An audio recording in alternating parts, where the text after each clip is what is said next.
All right, everybody. Welcome to day 2 and 3 of the Summon Raging Spirits update. I know it's already like week 2 of the league, but unfortunately, between working full time and being sick the last couple of weeks, I've had very little time to play Path of Exile. But when I did get into the game or whatever, I have made a lot of progress.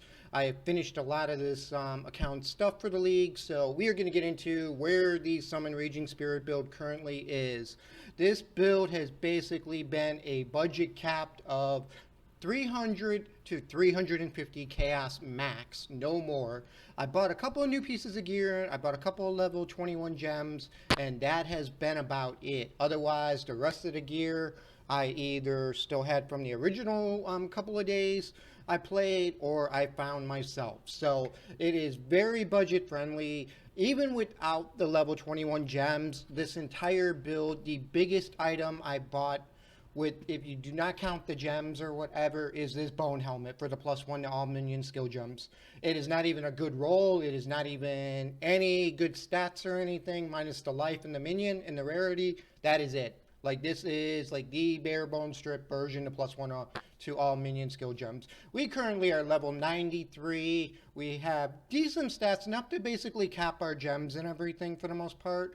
We are definitely over fire res cap because the original battle plan was I was going to use this helmet until I noticed this little caveat change. Minion life is increased by their overcapped fire resistance. It is no longer your overcapped fire resistance. It is the actual minions life overcap, or the actual minions overcap fire resistance. So I did not even bother to screw with this one. I just went right for the +1 skill gems, and then we called it a day for the most part. It is a SRS zombie, specter, and golem hybrid build all crunched into one to make it work. It is T16 viable. It is Conquerors viable. It is Guardian viable. It is not boss viable. I mean, if you want to spend 5 to 10 minutes doing a boss, you can do it. It'll work. But the DPS is kind of lacking on the SRSs when they blow up and everything.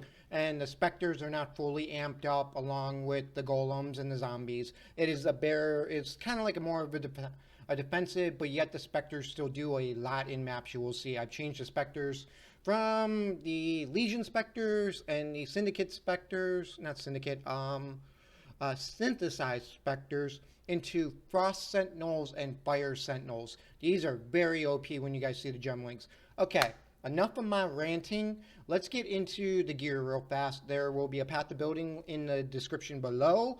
There will be a map showcase or two, and then we'll just take it from there. And then I'll go over what I did with the Atlas real fast, and my map clears, along with just basically a very quick view of my passive skills.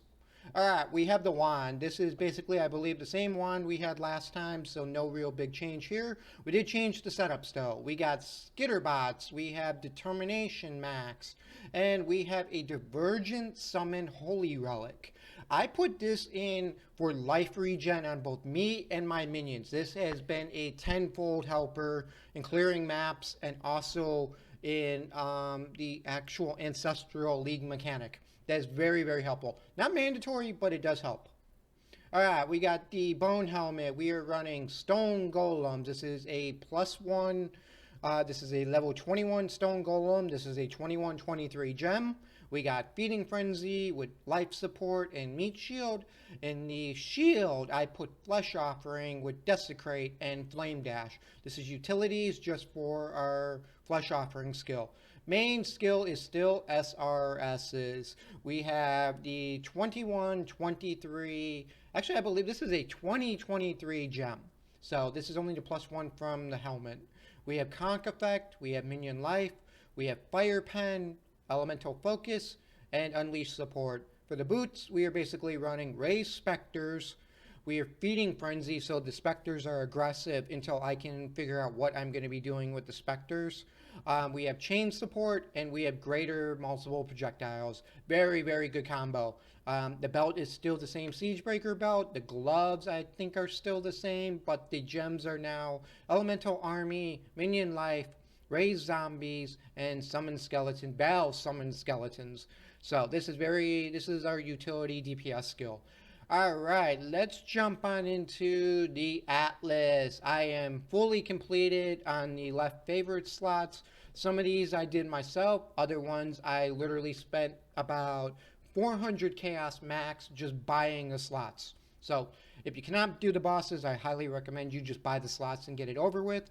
I am currently 111 out of 115 on the actual Atlas completions, mainly being the unique maps I'm missing, along with one maze map, which I have not been able to find, and I've just been too damn lazy to buy it. So that's pretty much it. And then obviously the unique maps, which are in the corner.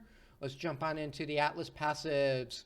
I am basically running Shaping the World. We have the full Quantry. I am running Harbingers and Sacred Groves as my primaries with strong boxes. We have the Shrine Nodes, Harvest, boxes. I am running the 7th gate along with Bold Undertaking and overloaded circuits when I actually have the extra chaos, because this adds so many map modifiers to, like, I'm getting 2 to 3 legions. I think I got 10 Harbingers one map just from these nodes. Absolutely ridiculous. Very, very fun nodes. I highly recommend you guys get it.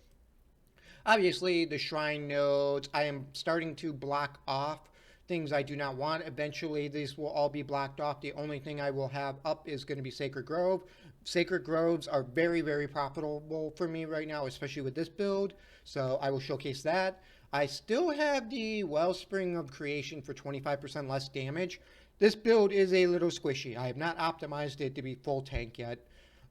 We did the additional strong boxes, Sacred Groves over here, more Shaping the Mountains just for free map crafting options and a little extra map drop. I took Packed with Energy. This is very, very beneficial because it will give you more damage per Sulfite Vein and Chest, along with more Elemental Res and more movement speed. Very good for clearing on a slow moving build. We took Crop Rotation, and then basically for the few remaining points I will put into the Eldritch side over here. And then that is pretty much going to be it for this Atlas, because we are currently 121 out of 132, so we will have just enough for the Eldritch nodes, and then I can kind of bounce over here a little bit and take a couple more of these to lock out stuff. So very, very effective. And then we eventually will remove Stream of Consciousness, because I will be using Scarabs and Sextons and everything later on. So this is just to give us a little more base chance for more content. So that is it for the in-game view. Path of Building will be the next section, guys. All right, here we go with the Path of Building, ladies and gents. It is very straightforward. Not much has changed. We will go over this really fast, and then I'll just leave it you guys to it if you want to check out the actual skills, the gear, all that other lovely stuff. But for the most part, we have completed our 4th ascension. We did pick up Bone Barrier, so this is a very good defensive measure. You really do want to be using this nonstop because we are squishy. You will definitely find that out definitely in the 250 plus Ancestral League mechanic. If you're not using this nonstop, you will start getting one-shotted. So very, very squishy, but it does work. For our Amulet Anoint, I went with Golem Commander just to get a 2nd Stone Golem and a little more life regen out of them and their buffs and everything. So very, very helpful. We have finished up the minion trees. I'll let you guys basically go over all the skill nodes. I picked up the curse one. Your elemental resistance cannot be reduced by curses, etc. You need agility to make the greater multiple projectiles work, etc. If you start tattooing everything heavily like I've been kind of playing around with, I did a little bit of chaos res. I think I got some life regen in here, and then I think I got some global defense. I think I got an immunity to curses 6% somewhere in here also as a test. I got regenerate 3 mana per second and 6% minion life. That's a very big one. Probably get a couple more of those if I can. But otherwise, it's very, very straightforward. 5% chance to hinder enemy with spells. It does help a little bit too. But like I said, the tree is very straightforward. This is pretty much going to be the final tree for the SRS build. And when I come back with the next minion build, there will be a Spectre only tree because I am going to go heavily into specters. But for right now, this is going to be our full setup. And just to give you an idea, I will... let me see if I can find them, if I can find a Frost Sentinel. You gotta get... Okay, Frost Sentinel... oh, it didn't save. How do I get this to save? I'm going to bring this up for you guys just to show you what my specters are currently doing, if I can get it to work. Frost Sentinel, and then I believe the other one was a Fire Sentinel I'm using.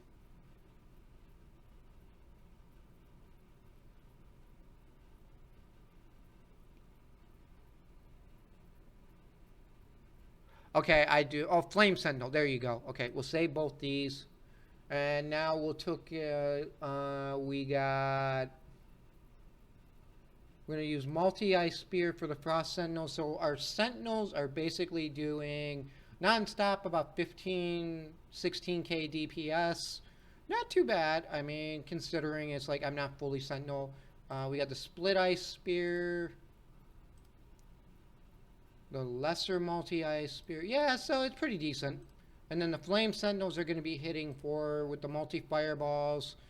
Looks like we're doing about 16k DPS with 8k Ignite DPS. I mean, like I said, the Sentinels aren't fully optimized, but it does work very effectively. So, hope you guys enjoy this path of building, and I will see you guys at the map showcase in the very next part. Alright, let's get into the map showcases now of what this build can actually do. We're only going to do a T16 to show you what it can handle in terms of content and everything, and then I will show you the harvest and how it handles in harvest. So that is pretty much going to be it, and then I'll let you guys play with it from here on out.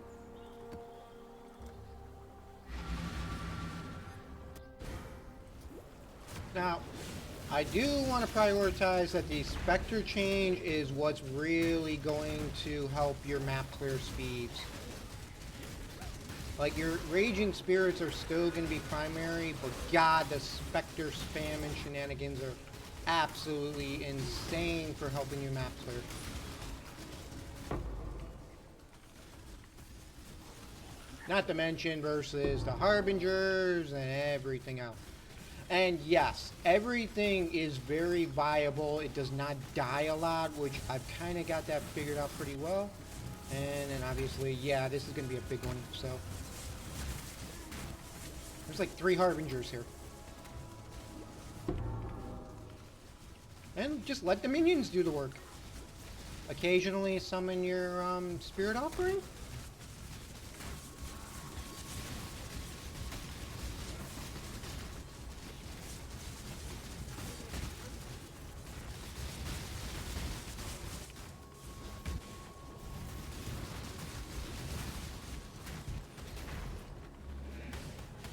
Voila! We didn't lose anything. Occasionally you lose a zombie or something, but that is not too bad. Like, not even my stone golems have been dying, so. Alright, let's go kill the boss.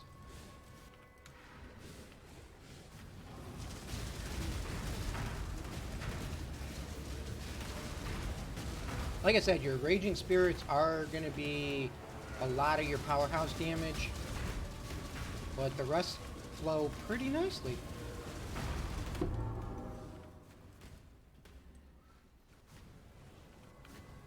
Alright, let's go see if there's a harvest here. If not, I'll end this. And yes, you will die. This is a semi-squishy build, so be careful with that.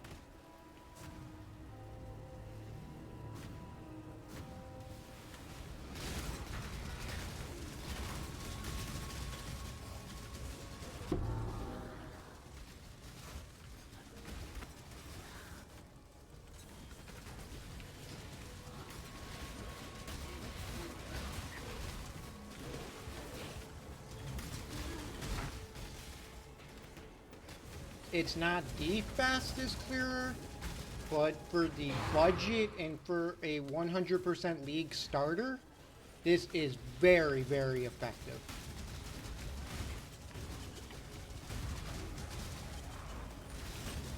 Like, you just gotta take it a little bit slower than you normally would.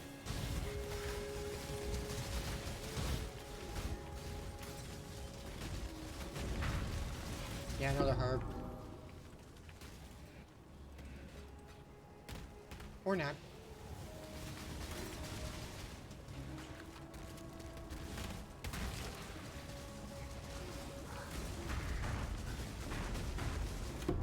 Voila! That's it!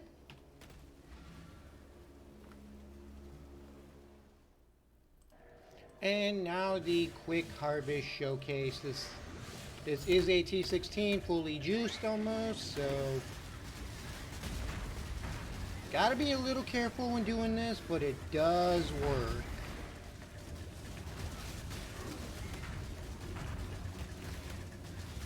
Obviously, your Val Summon Skeletons is going to be your big one you're going to pop soon, so I tend to save it a little bit until I get to like the second or third plot, and then it recharges. And then you pretty much just let your minions do the work. Still got to play dodge the explodies, but it does work.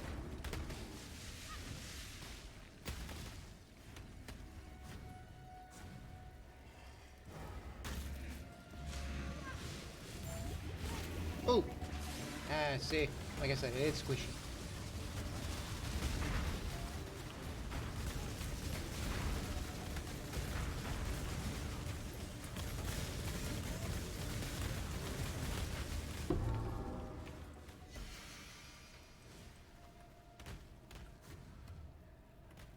Alright, let's pop these so these don't kill me. Alright, now you want to look for tier 3s on these. Whippling, okay. So this is going to be the best option here.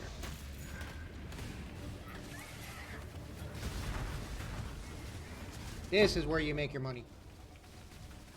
When you get to the third and the fourth plot.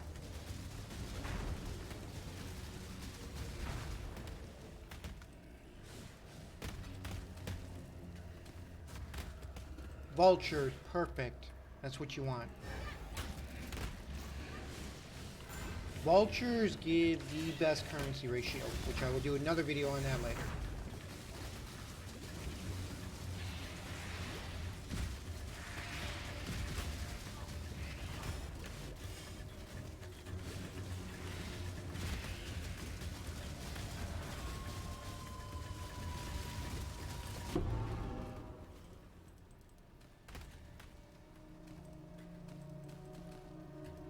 So, all in all, probably about 20 chaos, 25. This was one of the lower ones, but normally if you get like 750 to 1,000, you make like 30 to 40 chaos, so not bad.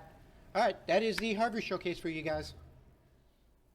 Alright, we have some bonus content here. We have our first Sacred Grove boss with the Summon Raging Spirit build, and we're going to see if it's viable. I'm actually going to try this and see if I can make this work.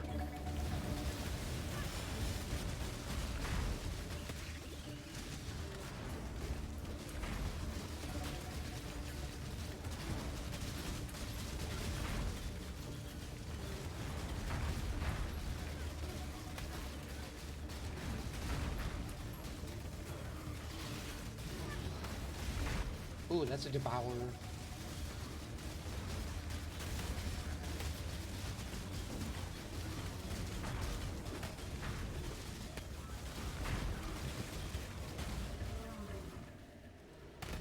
And it looks like it works.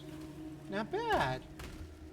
So let me finish this one right here, and then I'll give you a total of what the actual entire Sacred Grove gave us. This is pretty profitable.